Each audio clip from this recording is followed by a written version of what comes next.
Hello, Group 1, welcome to our reading. First of all, I want to clarify the connections or relationships we mentioned in this reading could be any type practically. It could be family dynamic, or romantic connections, or professional relationship, or even friendship. Okay, now let's dive into this connection and see what unresolved emotional patterns it might be activating. The cards that came up are Four of Swords and Nine of Wands. At the bottom of the deck, we have King of Swords. Okay, so these first two cards are a contrasting pair. On one hand, total retreat and rest. On the other, relentless resilience. What this tells me is that you might swing between completely shutting down or holding on with unwavering determination. This reflects deep energy repletion and exhaustion. True peace and balance feel hard to reach, and you haven't quite found your energy equilibrium yet. Both of these cards speak to long-term stress and repeated emotional strain, and this connection is triggering a need to face your emotional responses to conflict or challenge head-on. The King of Swords underneath explains why you respond in this way. King of Swords is someone who relies on logic and rational rules to make decisions. You can detach from emotions and stay calm. Here's the benefit. You get clear insight and can analyze chaos to reach the heart of the problem, all while maintaining composure. But the flip side is that focusing on too much on external situations can lead to a lack of self-empathy. Outwardly, you either let go gracefully or push forward with determination, but inside, you may forget to process your emotions, soothe your heart, and rebuild your inner belief. You take care of the physical world but neglect the emotional one, and that's how energy drains over time. It can also show another layer. Your persistence in the outer world might sometimes be a mental escape. You convince yourself decisions are right, sacrifices are necessary, but emotional loss or disappointment gets buried in your subconscious, influencing your daily choices. Now let's see what you are learning from this connection. We have Five of Cups and the King of Cups, with the King of Pentacles underlying. There are three kings already. Regardless of your gender, your masculine energy is very strong, or perhaps you are projecting it onto the other person, learning how to embrace vulnerability without seeing it as a weakness. The Five of Cups shows dwelling on past emotional pain while overlooking manifold experiences. The King of Cups teaches emotional mastery, responding without overreacting, observing without judgment. You're learning to process rejection, loss, and disappointment healthily, knowing that no experience defines your life path because your core values are strong. The King of Pentacles underlies confidence in building abundance and stability. You're learning patience, long-term vision, and the power of grounded perseverance, rather than pushing from fear. So if the Knight of Wands shows stubborn persistence out of fear, the King of Pentacles shows persistence as a principled, empowered, visionary energy. Your core values are reinforced through this connection. Now let's see what wisdom you are teaching them.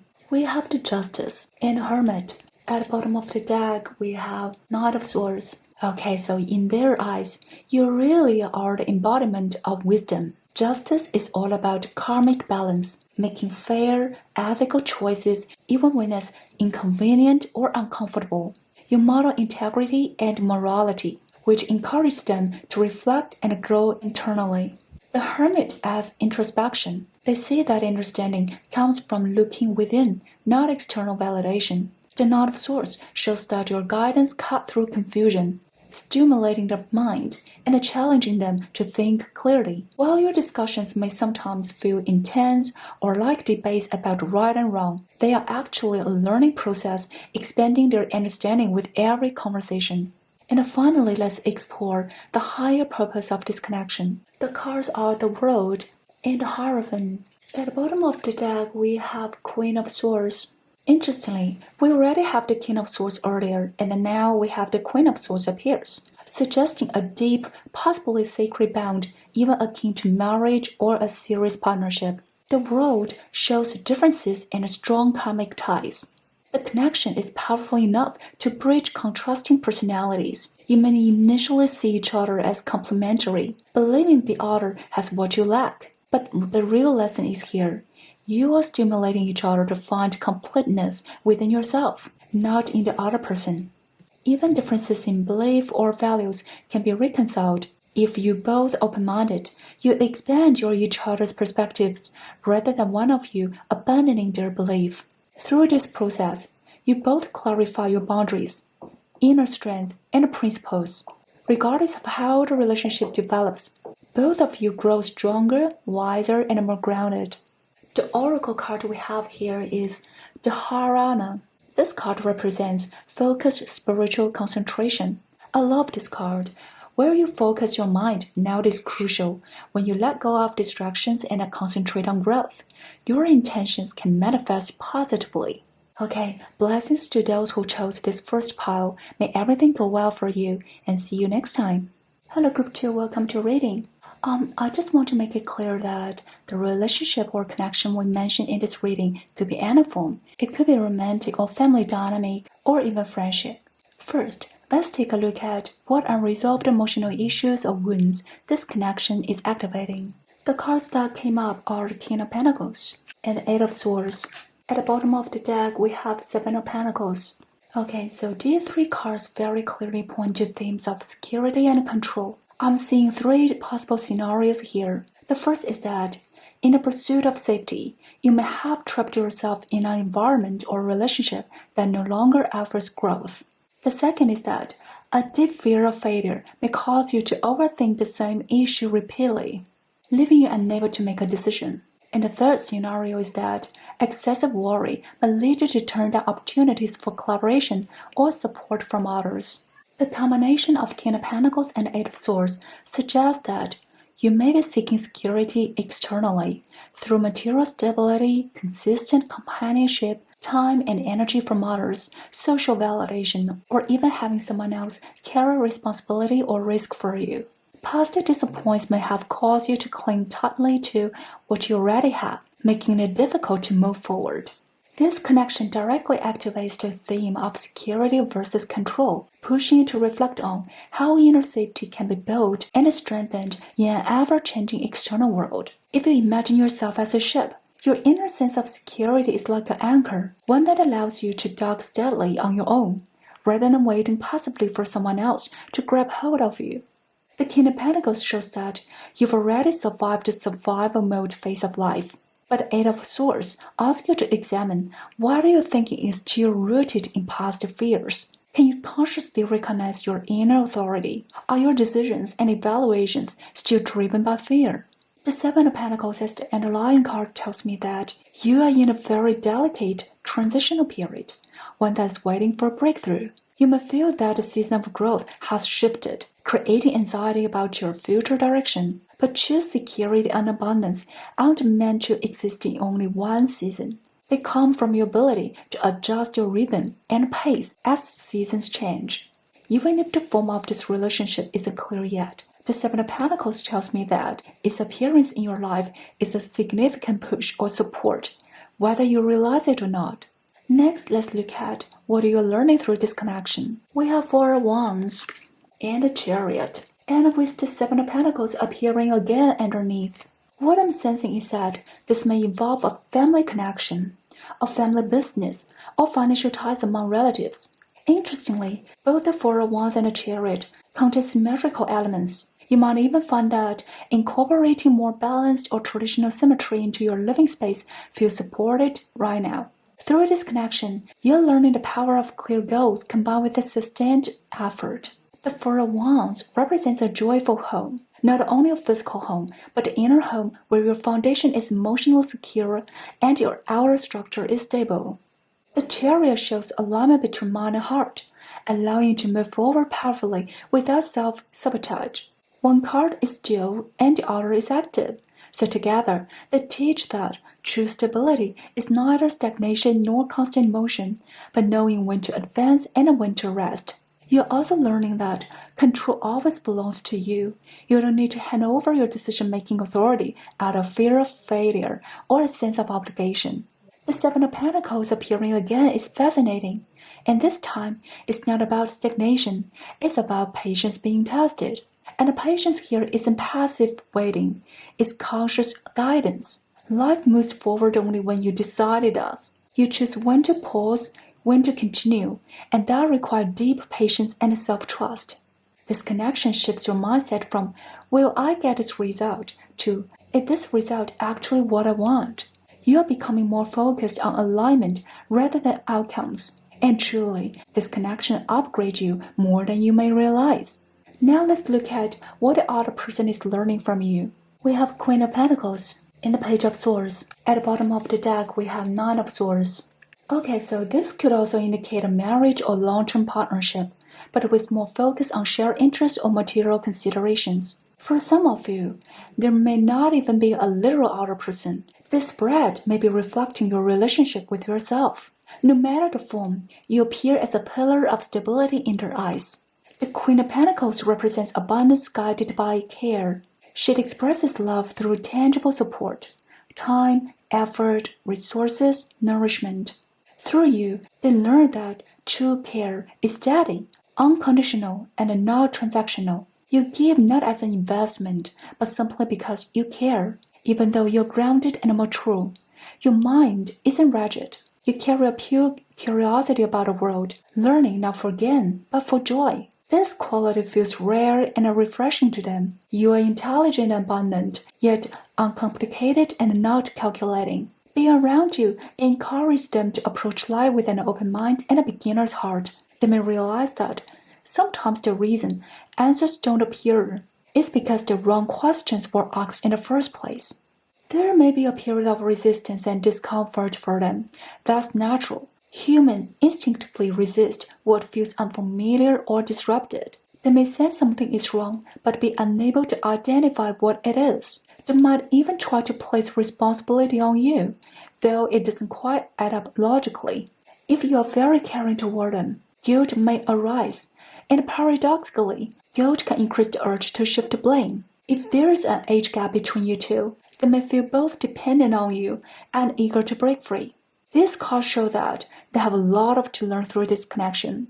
Finally, let's look at the higher purpose of this connection.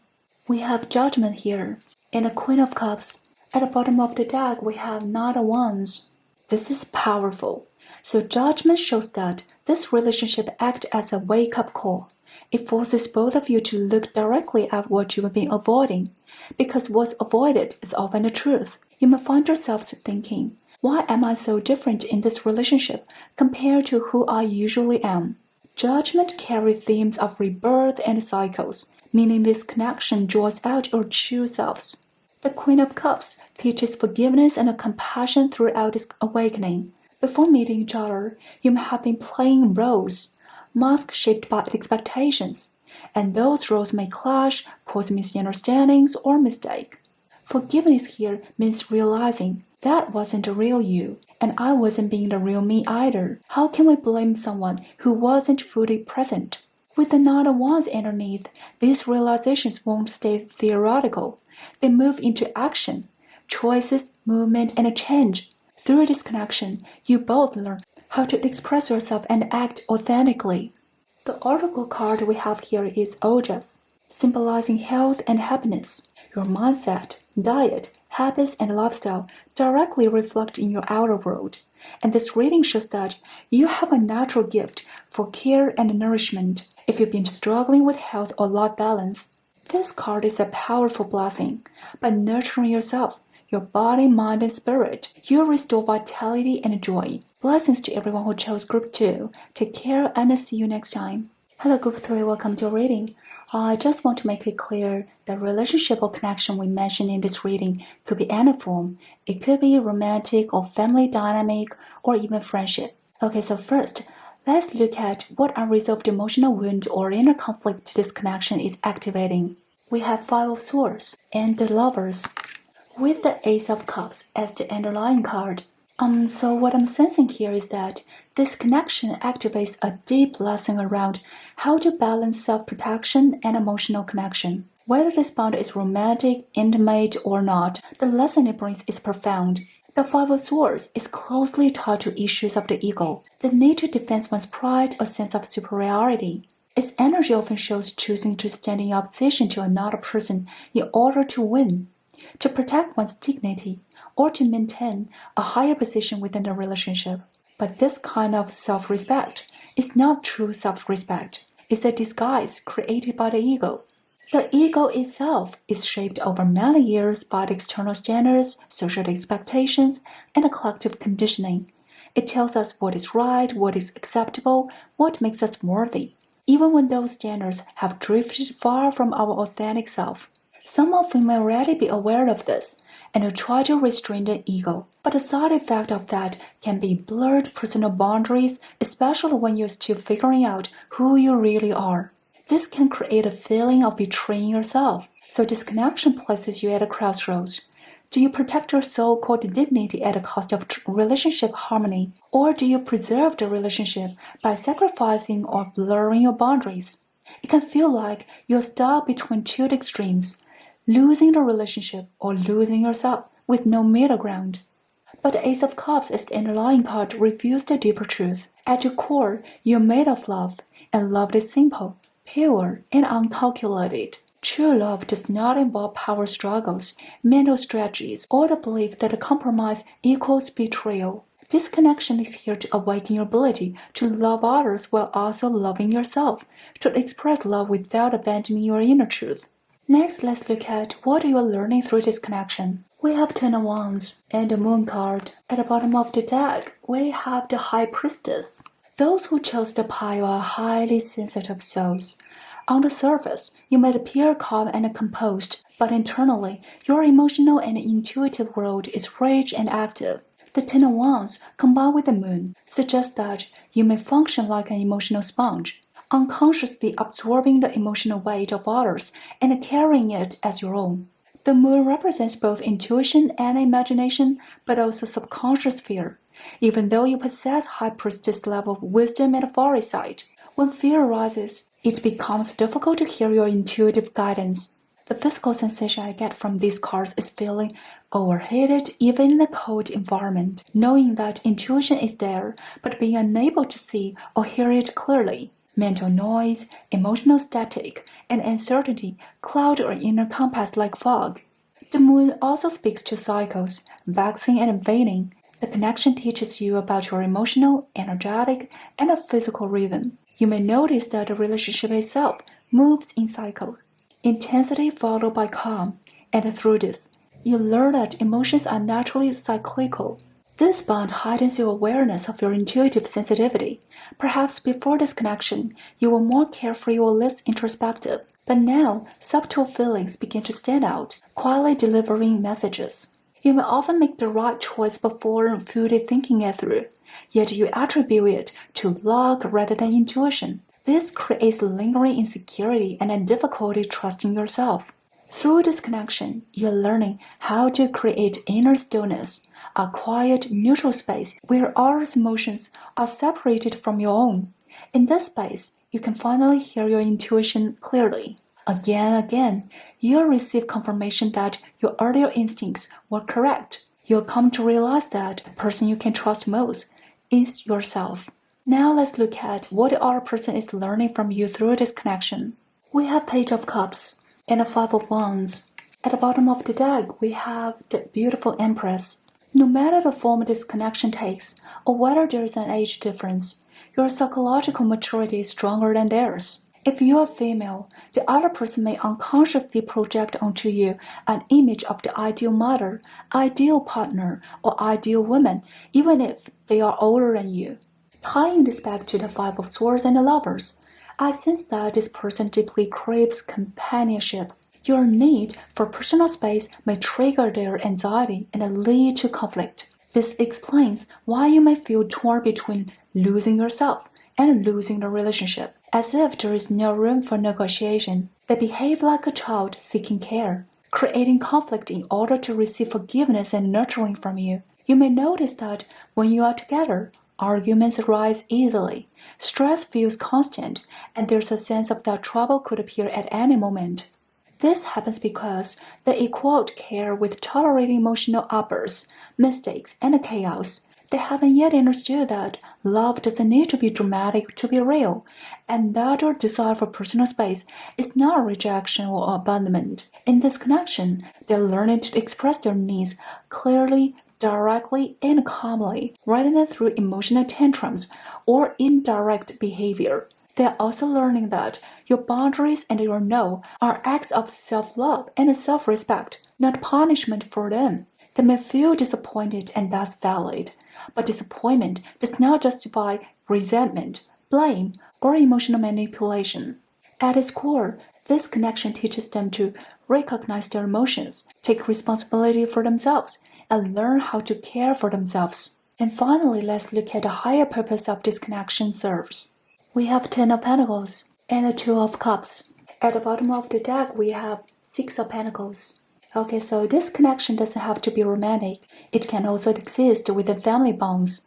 These cards release the tension built through the reading and bring everything back into balance. This relationship invites both of you to reflect on what is truly sustainable and long-lasting, and what you wish to pass on over time. If one person's comfort comes at the cost of the other's well-being, the relationship can never grow beyond survival mode, and it certainly cannot endure or be passed down. The Ten of Pentacles brings shared responsibility into focus. You are both called to define roles, support one another, and work toward a future rooted in mutual care. The connection asks you to examine the roles you play. Are you showing up as your authentic self, or are unmet inner needs being projected onto each other, creating role confusion?